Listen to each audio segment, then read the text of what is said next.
Bill, one of the leadership practices of Jesus that you've identified that you adopted for your own life and in your company was that Jesus anticipated needs. You know, we coined a word called being proactive.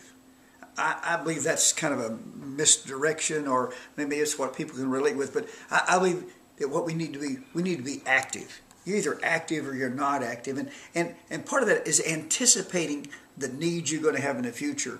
Now, if you want to call that being proactive, that's fine with me. But, you know, Jesus gave us great examples of this. You know, he always planned ahead for the needs he was going to have to be filling. And in fact, when you look in the Bible and you search, you don't have to search very far. You know, you look in the Bible and you find some things that say that. For instance, you know, the Passover meal is, you know, the Last Supper we call it, is a very popular teaching in the Bible, and almost everybody has heard about the Last Supper, and it talks about the preparation for that, and so, you know, here it is in Luke 22 verse 7. It said that then came the day of unleavened bread in which the Passover lamb had to be sacrificed. Jesus sent Peter and John, saying, "Go and make preparation for us to eat the Passover."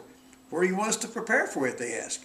I mean, see, they weren't thinking ahead about what was going to happen, but he was. He replied, "As you enter the city, a man carrying a jar of water will meet you. Follow him to the house that he enters, and say to the owner of the house, 'The teacher,'" that's Jesus, "asked, 'Where is the guest room, where I may eat the Passover with my disciples?' He will show you a large room upstairs, all furnished.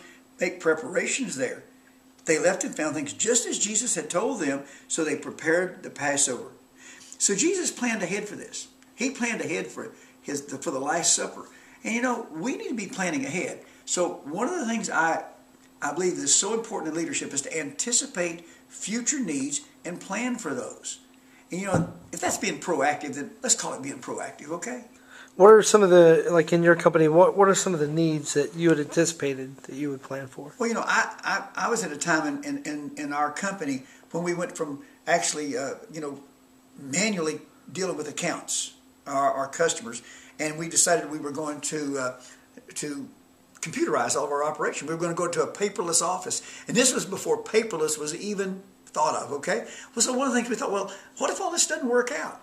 So what we did is we took, we would run a hard copy of all of our accounts, anticipating something might go wrong. And guess what? Computer went down.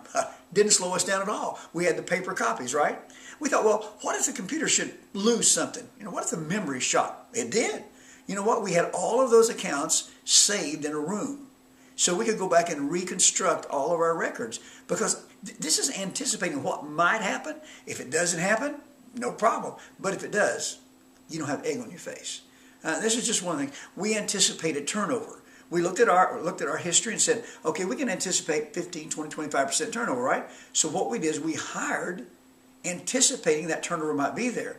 So we would set up a training class where we always had people training to meet our needs with our turnover. So consequently, when someone left, we had someone ready to go right into that slot. Now, we wanted to discourage turnover, and our leadership staff had to account for anybody that left the company and why they left, and they were accountable for this. So, but this is anticipating.